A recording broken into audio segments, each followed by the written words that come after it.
to simplify, we can only cancel over multiplication. And right now, this one, for example, we're subtracting 2 terms in the numerator and subtracting 2 terms in the denominator.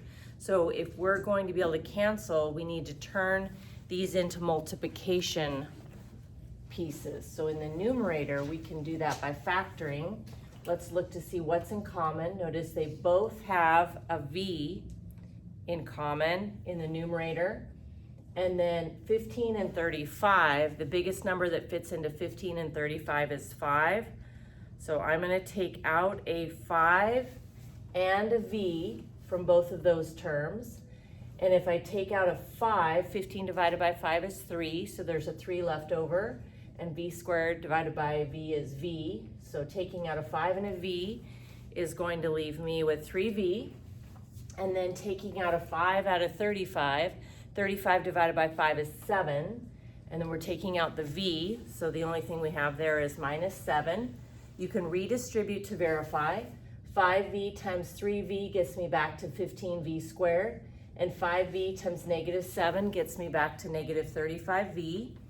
In the denominator, looking for what's in common, both terms have a v, and then they both, 5 and 25, 5 can fit into both of those.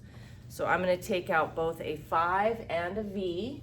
If I take out a 5 and a v, out of 5v times v, I have left a v.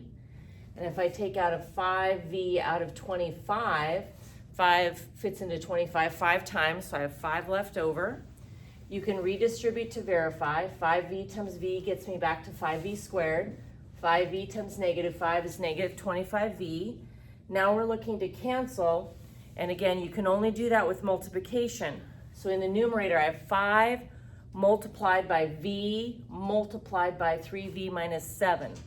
So any of those 3 pieces, 5v or 3v minus 7, can cancel, and then 5 times v minus 5. So the 5s are going to cancel, the v's are going to cancel, and then what I have left is 3v minus 7 over v minus 5. Again, don't try to cancel the v's or something here. We're back to subtraction, so we can't cancel when there's addition and subtraction. Okay, in the denominator, numerator and denominator here, we have addition. And you can't cancel unless it's multiplication. So let's factor to turn that into multiplication. 3 fits into both 3 and 9. So I'm going to be able to take a 3 out. 3y divided by 3 is y. So if I take a 3 out of 3y, I'm left with y. I take a 3 out of 9. 9 divided by 3 is 3. So I have a 3 left. We can verify. 3 times y gets me back to 3y. 3 times 3 gets me back to 9. Okay, in the denominator there, 8 and 24, 8 fits into both of those. So I can take an 8 out of both, and they also both have a y, so let's take an 8 and a y out. Taking an 8y out of 8y squared, I'm left with y. And then 24 divided by 8 is 3. And I'm also taking out the y, so I have left just 3. Let's redistribute to verify. 8y times y is 8y squared. 8y times 3 is 24y. So now in the numerator I have 3 multiplied by y plus 3. In the denominator I have 8 multiplied by y plus 3. So the pieces I can cancel, this y plus 3 and this y plus 3, they match up. And nothing here is going to simplify. So I end up with just 3 in the numerator and 8y in the denominator.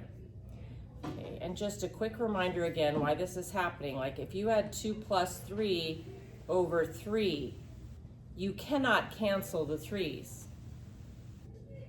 If I had 2 multiplied by 3 over 3, then I can cancel. So we have to turn things into multiplication so that we can start canceling.